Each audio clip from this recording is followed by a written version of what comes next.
Okay, and we're back. Drug class, woo! Little public service announcement on the inhalants, picking up where we left off. So, the common household products with abuse potential as inhalants. So, we've got gasoline, paint thinner, various paint enamels, lighter fluid, fingernail polish, anything that's used to protect upholstery or cloth, typewriter correction fluid, which is no longer a big issue because when was the last time you saw a typewriter? And felt tip marker ink. These have long and diverse histories with gasoline. Obviously, particularly back when gas was still leaded, this could really concentrate in the brain and create a lot of problems, but it's really all boiling down to hypoxia. Hypoxia, meaning not enough oxygen. And obviously, your brain needs oxygen. That's just a good health habit, shall we say. And so these are essentially interfering with that, as well as combining the absence of oxygen with all these contaminants. That's pretty much how it works. We'll get into the individual ones, but they're almost all, in some sense, carbon compounds, and this is just not the kind of thing you want to have in your frontal lobe. The sad part is it literally impairs the part of the brain that would be what's important to keep you from doing impulsive things. So then you get even more impulsive. And so the potential to kind of spiral down is pretty dramatic. And the fact that they're so commonly abused with adolescents before the frontal lobe is even fully developed is kind of the sad part of the tale. These are just some common household products. I'm always reluctant to emphasize how available they are. I'm not trying to give folks ideas so much as just asking you that, if you own any of these things, put them in places where people aren't going to have easy access. No harm in locking up these things like anything else dangerous, and making sure that they're really used for industrial or home purposes that are appropriate. So prevention on this is just nowhere near as effective as we would hope. So this was Sniffy the mouse, which was a sniffing mouse. This was the idea to have some kind of character in the American Outreach Association, but to get a prevention effort that might be appealing to adolescents, I don't even know what to say. This mouse looks certainly dreadful. He's got impaired look on his face. His tongue is sticking out, and all these lumps on his head. But I think teens might find this kind of comical. So I just don't know. Ugh. I just don't know how to get the point across. Information alone, as we've seen in the past, does not do the trick. And I hate to say it, really, the invitation is to start talking about building a meaningful life, not just why are you doing inhalants. Oh, so here's just a quick multiple choice item. If I ask which name is most associated with nitrous oxide, obviously old Sir Humphrey Davy is the pick. And what's a common inhalant effect? You'll notice sedation is really the right answer. I've got stimulation, sedation, and too much oxygen. Every year somebody picks this one. It's that you don't have enough oxygen is the issue, hypoxia.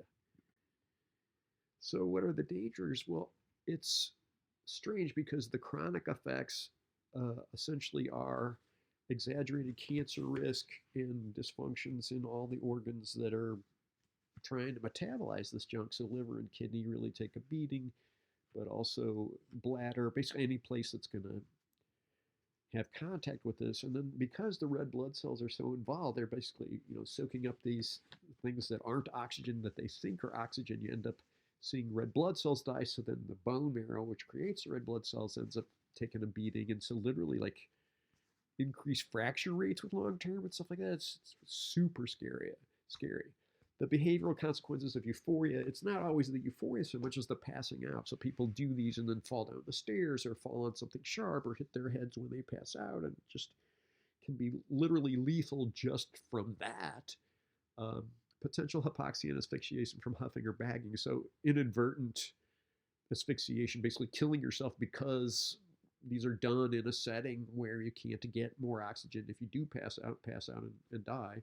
And the frozen throat, which I mentioned before, these burns related to the cold from inhaled freon. And I've got a visual here of just this poor guy holding a can and lacquer and something else in his other hand. But you'll see permanent brain damage and memory loss. So that frontal lobe functioning, particularly with the cyclohexanes, with the ones that are solvents or carbon-based compounds, you do see neuropsych deficits relatively quickly. Hearing loss, so that buzzing and ringing in the ears is literally the auditory nerve is firing away, even though there aren't any stimuli, and so that adds up, and in a sense, those nerves bear the brunt of it. Nosebleeds, loss of smell. It's a local irritant, right? So you've got some kind of burning uh, substance that's going up into those mucous membranes, and the first, those first nasal cells are right there, the part of your brain that's all about olfaction, and those take the brunt of it. Slurred speech is an acute effect, suffocation and sudden death. Again, an acute overdose, irregular heartbeat, heart attack, and death. So, depending upon which ones you pick, your heart is essentially trying to react to this fact that there isn't enough oxygen. So, heart rate increases really rapidly. Obviously, you can't do that over and over again without risking a lot of trauma. Nausea and vomiting. So, these are toxic molecules. So, your body's going to do everything it can to try to get them out of your system. Liver damage is more of a chronic effect. But data on liver problems and dentists, for example, seems to be an issue. And we do see a lot of strange suicide rates from dentists. If you're training to be a dentist, I totally bow to you. I can see that's got to be a rough life unless you're inherently interested in that kind of thing. But so they catch somebody and they don't know, is this a suicide or is this an accident? Muscle weakness and cramping. So again, that lack of oxygen contributes that way. Abdominal pain is an acute effect. Basically, that's your body just trying to get the toxins out. Involuntary passing of urine and feces. So when they pass out, they also basically empty their bowels. It's got to be not a good thing. And then that bone marrow depression, basically because those red blood cells are taking such a beating. So you won't need to know the ins and outs of each of these, but butane and propane, so you don't have to watch King of the Hill to know these are used for lighting fires. Acetone is the nail polish remover, and then these other ones that are just related to gasoline or some kind of carbon compound. But you'll notice this ENE, ANE ending, that's how you'll know them. I'm going to hit more the ones that are common: butane, propane, acetone, if you happen to take an exam on this topic. Don't stiff to get high, you may die. Again, this was a klutzy effort to try to design some kind of appealing inhalant prevention program, and we're just really grasping at straws here. So why this dude with a big shoe might be appealing just because he has a cap on backwards, we're really just not making progress. If anybody has any ideas, please post them. I'm all ears. This is such an uphill battle.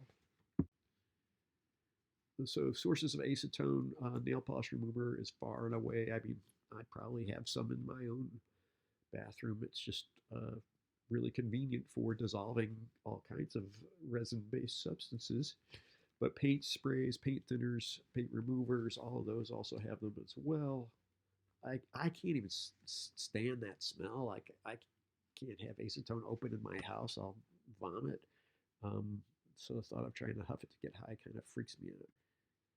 Oh, there's acetone Nod, that pink bottle on the right. I'm sure I have in my in my bathroom right now. So obviously they're prevalent, easy to get. So benzene is usually a solvent, but you also see it in glues. Back when people used to build models and glue them together. When was the last time you saw one of those? Before we had apps, people would build monsters and car models and planes and stuff, and all those cements and things were required for making the model fit together.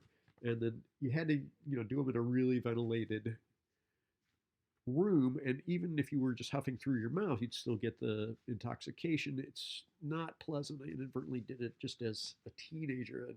And, again, I'm really sensitive to it, but obviously there's a subset of folks who put all this stuff in a bag and then just huff it.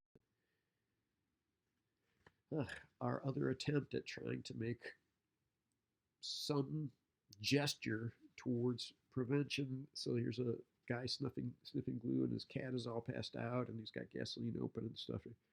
Just don't know what to do.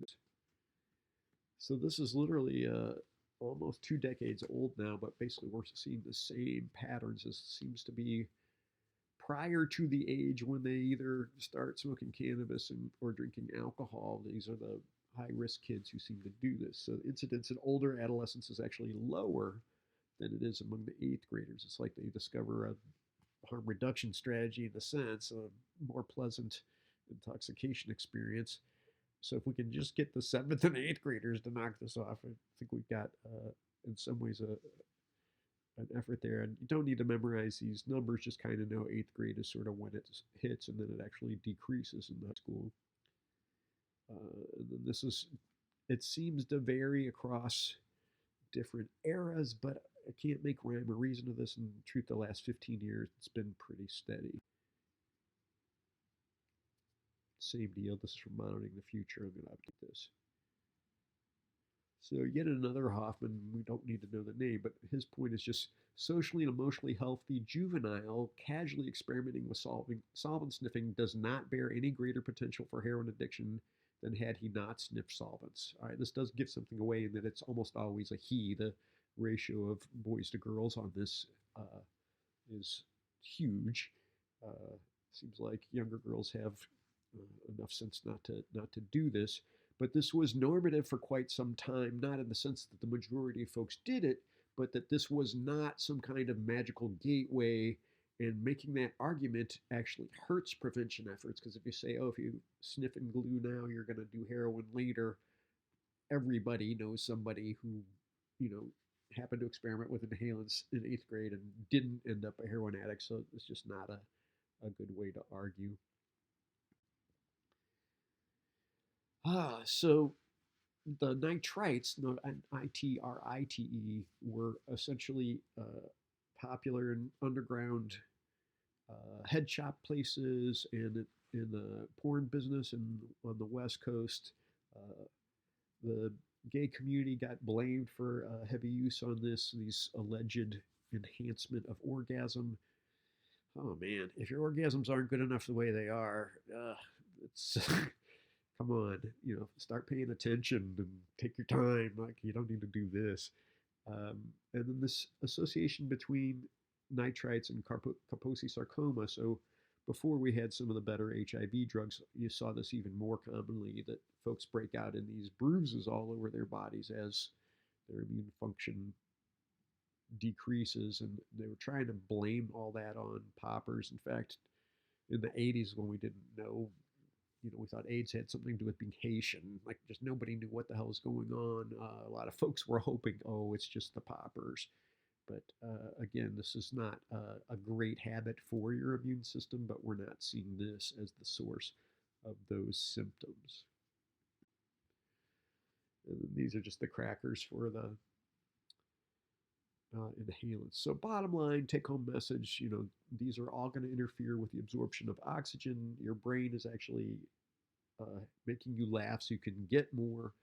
These compounds link to hemoglobin, and then basically every place that the hemoglobin could go gets these toxins instead. Going to see exaggerated rates of certain disorders just for metabolizing it. The acute effects are much like alcohol, but also the nausea and vomiting. Your effort to take these away, and